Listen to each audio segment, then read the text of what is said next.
It's Saturday, February 6th, and this is For Good Reason.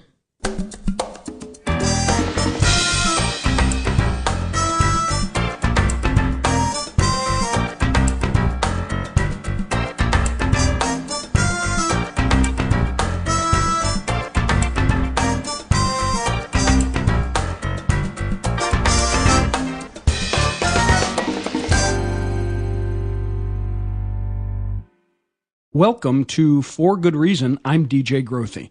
For Good Reason is the radio show and the podcast produced in association with the James Randi Educational Foundation, an international nonprofit whose mission is to advance critical thinking about the paranormal, pseudoscience, and the supernatural. Before we get to this week's guest, Daniel Loxton, I'd like to invite our listeners to check out randi.org for details about some recent developments at the JREF. First, you'll see news of a couple job announcements. We're looking to hire a director of educational programs and also an administrative director. In addition, you'll learn some ways that you can easily support the important work of the foundation, like through the Capital One Visa card that we offer. If you're the type to responsibly use credit, we'd love for you to help out the JREF by getting the JREF Visa card. And also, you'll learn about the new membership drive we're launching. If you care about the values that the JREF advances, the values of critical thinking about the supernatural, about the paranormal, we'd love your support. I'm happy to have Daniel Loxton on For Good Reason. He's editor of Junior Skeptic, the children's section of Skeptic magazine, a quarterly science education and science advocacy magazine published by the Skeptics Society. The magazine's been called stimulating and provocative by Carl Sagan, clearly superior, gutsy by E.O. Wilson, and the best journal in the field by Stephen Jay Gould. And Daniel joins me on For Good Reason to talk about his new book, Evolution, How We and All Living Things Came to Be. It's a children's book. It's based partly on a two-part Junior Skeptic story. Daniel, welcome to For Good Reason. Hi, DJ. Thanks for having me on. Well, wanted to have you on because this book, my gosh, what a great project. A book on evolution, a serious book. It's not dumbed down, but it is explicitly for children. Let's start off. I just want to ask you, why do you think there are so few books out there like this? Well, it was a surprise to me how few there are. Since the book's just been released in the last couple of weeks, and, I've been a little bit of a giddy schoolgirl about it, checking to see how sales are going on Amazon and running down to my local bookstore to see if it's in yet. Right. Such great reaction in the blogosphere. It's been well reviewed, and it's climbing the rankings on Amazon, eh? Yeah, it's off to a great start, which is very rewarding after all this time toiling away in the attic. Anyway, my father and I, we walked into Chapters, a local mega bookstore here in Victoria, and went down to see if it was in yet, and it wasn't. But he walked up to the bookstore lady in the children's section, which is, the largest section of the largest bookstore in the provincial capital of British Columbia. He said, "Do you have any books about evolution for kids?" She said, "Oh, well, let me check my computer," and came up with one. Wow. One book for kids on the central organizing principle of biology. I found that kind of amazing. I've done some other interviews about this book since it's been released, and I've been saying things along the lines of, there are many high-quality evolution books for kids. Ours is distinguished by the following things. But I really have been overestimating, I think, how much material is available for kids. I mean, there have been good books published over the decades, in the 150 years since the theory was published, but things that are readily available at your local bookstore, practically nothing. And do you have a guess as to why? Is it just because evolution creationism? Is it that the notion of evolution is so controversial? Or maybe people guess that maybe it's just too complicated, too hard of a scientific issue for youngsters to grasp? I've heard both objections. I'm sure both things are operating. When we were shopping the book around to large U.S. children's publishers, we heard more than once that it was too controversial or too hot, which was really astounding to me. But that's how it went, and of course that combination of factors of the people involved may not agree with modern biology, or they may assume that their market will not agree with modern biology. Those same factors play out for publishers as for local bookstores. That's what's amazing about this book being published, because it's not only about evolution. Of course, it's about evolution, but one thing that sets this book apart is that it covers for kids some of the objections to evolution that they might hear. So talk about controversial, right? You get into a little of the creationist notions, maybe that human footprints have been found together with dinosaur footprints, or some pseudoscience challenges to evolution.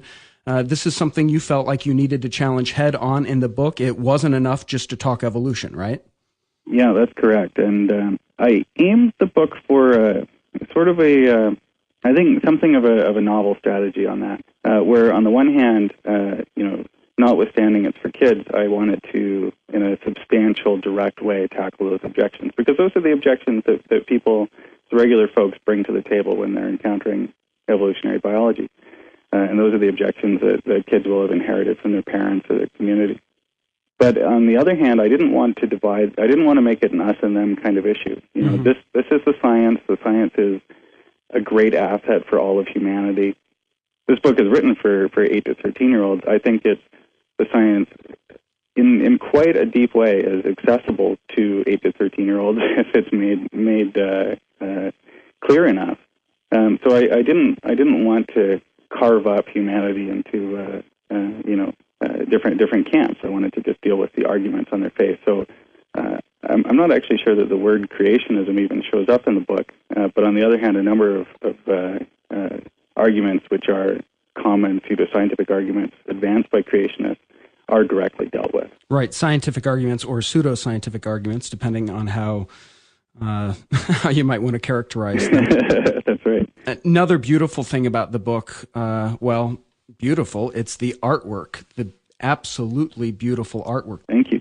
These gorgeous, big, full-color illustrations. You have cartoons in the book, diagrams, photographs, also a number of these computer-generated creatures, right? It's like something out of, right off Discovery Channel or something. These woolly mammoths, other creatures you have in there. It's like from the computer design. It's not, just by your pen.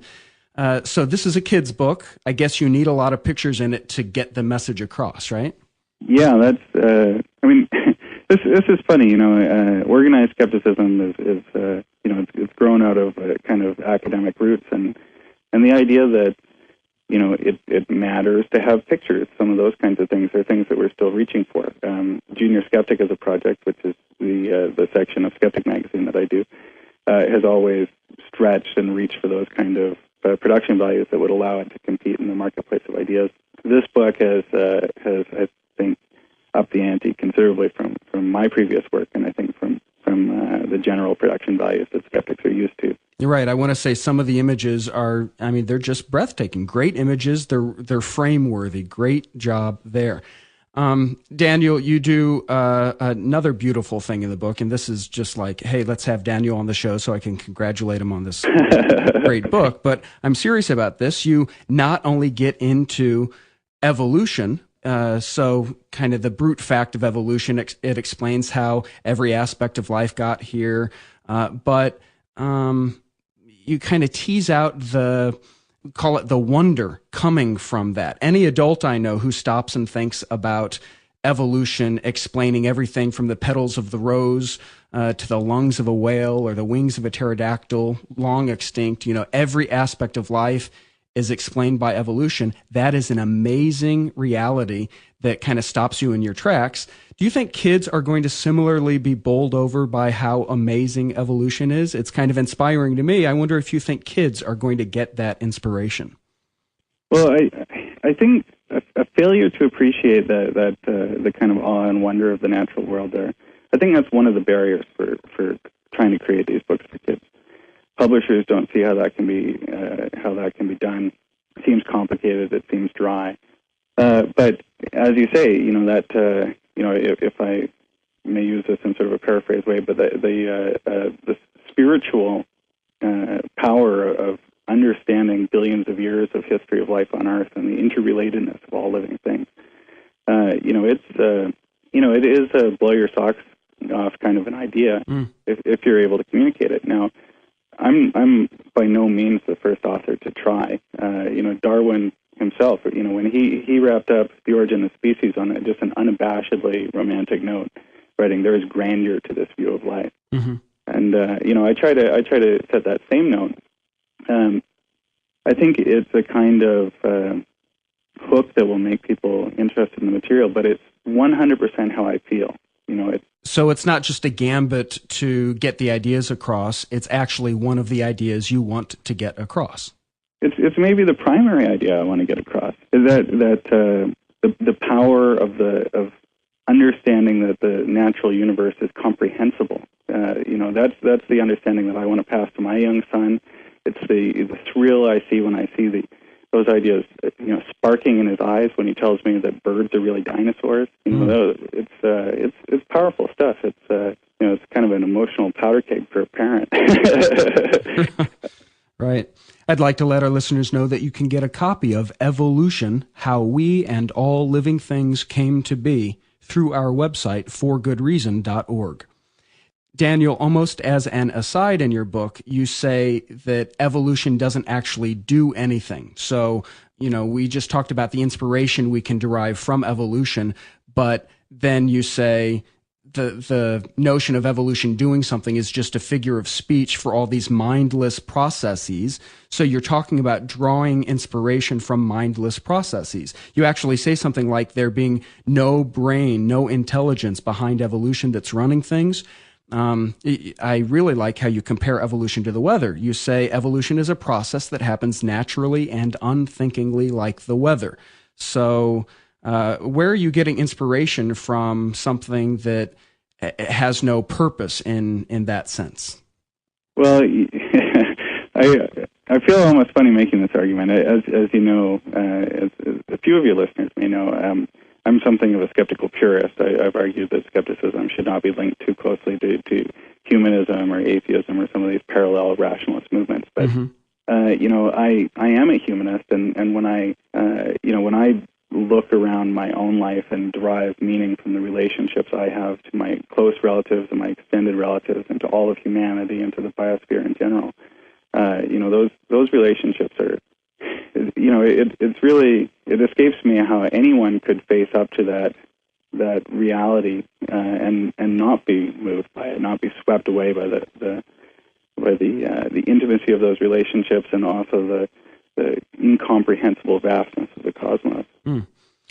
But you're saying you're not shying away from maybe the atheistic implications, or call it the philosophically naturalistic implications of thinking of evolution as mindless as the weather. Well, I don't shy away from that personally. You probably noticed that the book strikes what might be called an accommodationist tone or position. Right. It deals with religion only very briefly, and it says, it just kind of briskly says, science is the science, which is a position which is acceptable to most mainstream religious believers. Scientists are not the authorities on spiritual matters.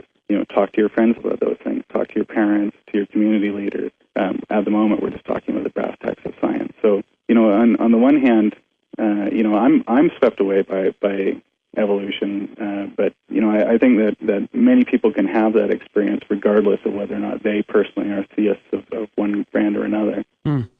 You're right that the book doesn't spend a whole lot of attention on the whole conflict between science versus religion. You basically just say that science cannot speak about religion, and you try to leave it at that. That's the accommodationist line that you're talking about. But on the other hand, when you say, direct quote from the book, science is our most reliable method for sorting out how the natural world works, but it can't tell us what those discoveries mean in a spiritual sense. To understand what that is, go talk to your friends, your family, your community leaders. You don't tell kids to go talk to their religious leaders, right? So you stop short of embracing religion somehow in this book. Well, it would be disingenuous for me to embrace religion. I personally am not religious, but I'm aware that, any random cross-section of people buying this book or any book, a large percentage of them will be religious. Now, I'm not catering to them. I'm not catering to anyone. I'm just trying to lay out the science and make it accessible for kids. But this topic has to come up. It's the most common objection to understanding modern biology by far. And I just, it is not my place to tell people about the existence of a God or the existence of an afterlife or what people ought to do in their ethical relationships. That's not my job as a good science writer. So I just set that entire matter aside, leave that up to parents and families, and it's just out of scope for the book and out of scope for science. Right. Well, I don't want to be too disagreeable, but while on the one hand you try to kind of set it aside, maybe even skirt the issue, some might argue. On the other hand, you're pretty clear. The way I read it, you're pretty clear that not only are you saying science doesn't have a place in those religious discussions, you're saying religion does not have a place in these scientific discussions. I mean, when you compare evolution as a mindless natural process to the weather, just look at anthropology. Look at in our distant past, people believed that even the weather was a function of the gods, the god of thunder, god of rain, whatever. We all grew out of that. Nobody really believes in those gods anymore. And if you're saying evolution is like the weather, some people think you need a god to explain how life got here. But no, evolution is as mindless as the weather. There are kind of atheistic implications in all of that. Well, I mean, think about it like this. For a billion Catholics, it's more or less acceptable to say science is true. God stepped in somewhere and infused souls into hominids. Now, I have no ability to examine that question. That assertion is it cannot be tested. It is, to my mind, as an atheist personally, it's just kind of a metaphysical utterance that has no actual meaning to me. It's just it might as well be poetry. So I'm hardly going to attempt to refute it. When I talk about the mindlessness of evolution, there could be exceptions in there. I mean, who knows if the gray aliens have periodically stopped in every couple million years and fiddled with us. I mean, would you know it if that had happened? But at this point, we have no need of that hypothesis. We don't see that anywhere in the findings of science. When I talk about the mindlessness of evolution, more what I'm trying to address is a problem in language. That when you talk about the history of life, you have to talk about things like design. You have to talk about things like competition. But any of those things have a kind of, they imply a sort of agency, which is not, as far as we can tell, present in the natural world. So you're letting children know, hey, it is a metaphor. Evolution isn't actually doing this. There's no, it kind of just happens. There's no evolutionary agent, like in the Marvel universe, the high evolutionary, right? Yeah. Yeah, that guy's got a goofy suit, but yeah, that's right. As far as we can tell, these things just unfold like the sorting of pebbles on a beach, or as I suggest in the book, as like the weather. But the way we talk about it implies agency, and so it's just kind of a failing of English language. It's really hard to deal with as a writer, and my editor, a very accomplished kids book veteran, Valerie Wyatt, she and I struggled back and forth with every one of these instances where there's an implied, either it seems to imply that evolution is looking into the future, which it can't. A natural selection only operates under the conditions that are operating at this very moment. It can't make predictions. Right. There's no idea of progress in evolution. There's no ultimate end point. Well, that's a kind of a question. There is definitely no ultimate endpoint. You can, if you pick this index or that index, you can find progress in the history of life. Things do go in different directions, but it's really arbitrary what things we're identifying as progress. It's just one thing happening after another. Right. Why is it? Is it the case that intelligence is a sign of progress? Maybe not. Maybe that's purely just an aside, an inconsequential detour. Yeah, or an accident of evolution that's actually a curse. There's been that kind of cheeky dismissal of our big brains. But, these things are in some sense progressive. Like there was a time in natural history where those things were not present on the Earth, and over time, cognitive complexity increased to such a point that you and I can be having this conversation right now. So, we can see trends in fossil records, but they're haphazard. Right, but not progress in the sense that evolution has a goal for all of us to be arriving at. In other words, that humanity somehow is the pinnacle of the design of evolution, or that... I remember Mark Twain talking about that. He said, in his obviously much more pithy phrasing, but he said, imagine the Eiffel Tower. The entire tenure of mankind is like the width of the depth of the paint on the knob on the top of the Eiffel Tower, and the rest of geologic time is like the tower. So, he says, well, it must be that the whole tower is there just for the bit of paint. I don't know. Right. Daniel, I love the tone of the book. You've called it accommodationist. Now, I don't want to take that away from you, but it's atheistic enough for me. I think secularists and skeptics of all stripes should pick up this book for their youngsters. You're right that it's not kind of this hardline angry atheist kids book. I'd like to see that book written. That'd be a funny book to read. But I love this book. Anyone who wants a good entree into discussing evolution with their kids, and even these, more these philosophy questions or religious issues, can get into that through this book. The science, of course, but also the other stuff. I want to thank you for joining me on For Good Reason, Daniel. It's a great book. It's been a tremendous pleasure. Thank you very much for having me on.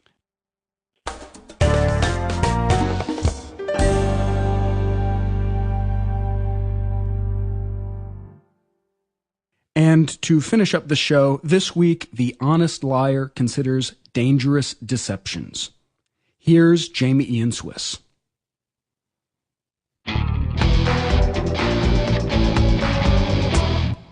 What's the most dangerous deception of all? A week ago, Jim McCormick, a 53-year-old former police officer, was arrested in England on charges of fraud. McCormick is managing director in the British firm of ATSC Limited, who manufacture the ADE 651 bomb detection unit, or more accurately, a dowsing machine. Officials in Iraq, where the ATSC device was widely used by the Iraqi military, said they would begin an investigation into why their government paid at least $85 million to the British company for at least 800 of the dowsing bomb detectors. $85 million. Now, dowsing is easy to test. Invariably, when James Randi has tested dowsers around the world, he runs a preliminary demonstration in which the dowsers are shown where the target, say a glass of water, is actually located, perhaps concealed beneath an inverted bucket, or, hell, science doesn't have to be complicated, let's say under a hat. In the preliminaries, the dowsers seem to always find the object, a success rate of about 100%. But then, when the target is secretly located in double-blind testing, dowsers consistently perform with a success rate of about 1 in 2. In other words, as dictated by chance, and chance alone. So dowsing doesn't work, and never has, but the movement of the bent coat hangers, or forked stick, or ADE 651 bomb detection unit is often dramatic and seemingly mysterious, thanks to what's known as the ideomotor response. Ideomotor action was a term coined in 1852 by the psychologist and physiologist William Carpenter, who described it as, quote, the influence of suggestion in modifying and directing muscular movement independently of volition. Independently of volition. That's the important part. In other words, the person holding the bent wires or whatever object is supposed to move is actually responsible for moving the object themselves with tiny, almost undetectable muscular activity. And they don't know they're doing it. Ideomotor action explains how, in the era of spiritualism, seance tables tipped, turned, and sometimes crawled around the seance chamber, thanks to the unconscious pressures of the fingers and hands of those seated at the table. If you've ever seen a Ouija board mysteriously spelling out words and messages, that's ideomotor action too. Even today, power utilities in many parts of the country still rely on dowsers to attempt to detect water. Far more disturbingly, ideomotor action lies behind the controversial practice of so-called facilitated communication, in which facilitators claim to translate the intentions of patients seriously damaged by autism, brain damage, or even those who are comatose. But all of these examples, from water dowsers to facilitated communicators to bomb-detecting soldiers, often share a frustrating and disturbing aspect of the ideomotor phenomenon, namely that most practitioners are sincere. When dowsers show up for scientific testing, they believe they're going to succeed because, by and large, they're not actively engaged in any deliberate fraud. No one is being more fooled than themselves. And so, when the tests fail, dowsers tend to think that the phenomenon is simply unpredictable and a little mysterious, that they're just having a bad day. Cognitive dissonance is typically resolved by the practitioner's holding on to his belief system. It's easier for humans to believe we've had a bad day than to accept that we're just plain wrong. So dowsers and facilitators believe in their skills and abilities and tools and devices because of subjective validation. They sooner believe the evidence of their own eyes and experience than the critical inquiry of the scientific method. But if I have learned anything from my life as a magician, I know this. Human beings, all human beings, including magicians and scientists and police and judges and military purchasing agents too, are incredibly lousy observers. Without the double-blind test, what we think or guess about the world, based solely on observation, is about as reliable as the daily weather report. Bad example. So it's just possible, perhaps not likely, but it is possible that Mr. McCormick, for all his millions in profit, believes in the legitimacy of his product. I'm not betting the farm on that, and it doesn't alter the fact that no matter what he believes, he should be prosecuted to the fullest extent of the law for selling a useless product that cost innocent lives. But in fact, when it came to the scientific evidence against the bomb detector, Major General Jihad al-Jabiri, the head of the Iraqi Interior Ministry's Directorate for Combat Explosives, said, and I quote, "Whether it's magic or scientific, what I care about is detecting bombs. I don't care what they say." Now, while we can speculate that the Iraqi general might have been provided with some financial motivation for ignoring the scientific evidence against the device, despite the fact that it was in essence killing people, we can't be certain, because it's also possible that the general didn't care because he had personally witnessed the function of the device. "I don't care what they say," saith the good general, perhaps because he cared more about his own subjective experience than about what any damn scientific method had to say about it. And people died. And so, what is the most dangerous deception of all? Self-deception. This is Jamie Ian Swiss, and I am the Honest Liar.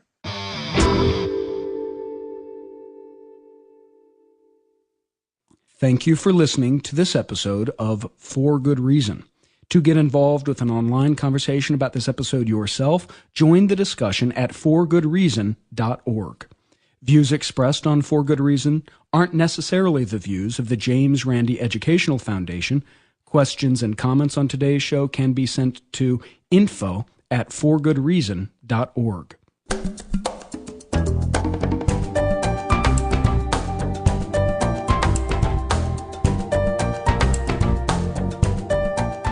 For Good Reason is produced by Thomas Donnelly and recorded from St. Louis, Missouri.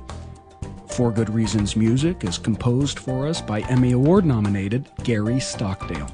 Contributors to today's show included Jamie Ian Swiss and Christina Stevens. I'm your host, DJ Grothe.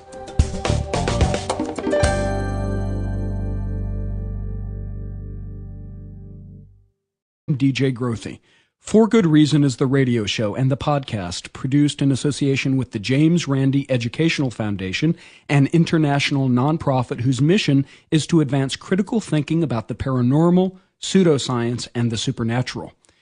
Before we get to this week's guest, Daniel Loxton, I'd like to invite our listeners to check out randi.org for details about some recent developments at the JREF. First, you'll see news of a couple job announcements. We're looking to hire a director of educational programs, and also Loxton on For Good Reason. He's editor of Junior Skeptic, the children's section of Skeptic magazine, a quarterly science education and science advocacy magazine published by the Skeptics Society.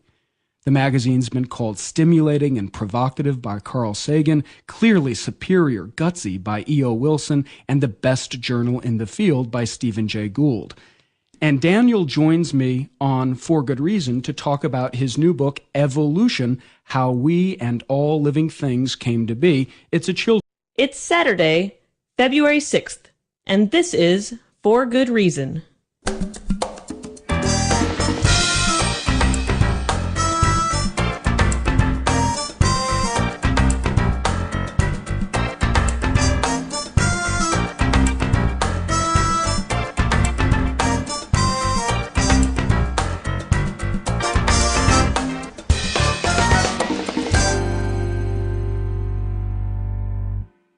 Welcome to For Good Reason. I'm an administrative director. In addition, you'll learn some ways that you can easily support the important work of the foundation, like through the Capital One Visa card that we offer. If you're the type to responsibly use credit, we'd love for you to help out the JREF by getting the JREF Visa card. And also, you'll learn about the new membership drive we're launching. If you care about the values that the JREF advances, the values of critical thinking, about the supernatural, about the paranormal, we'd love your support. I'm happy to have Daniel Loxton's book. It's based partly on a 2-part Junior Skeptic story. Daniel, welcome to For Good Reason. Hi, DJ. Thanks for having me on. Well, wanted to have you on because this book, my gosh, what a great project. A book on evolution, a serious book. It's not dumbed down, but it is explicitly for children. Let's start off. I just want to ask you, why do you think there are so few books out there like this? Well, it was a surprise to me how few there are. Since the book's just been released in the last couple of weeks,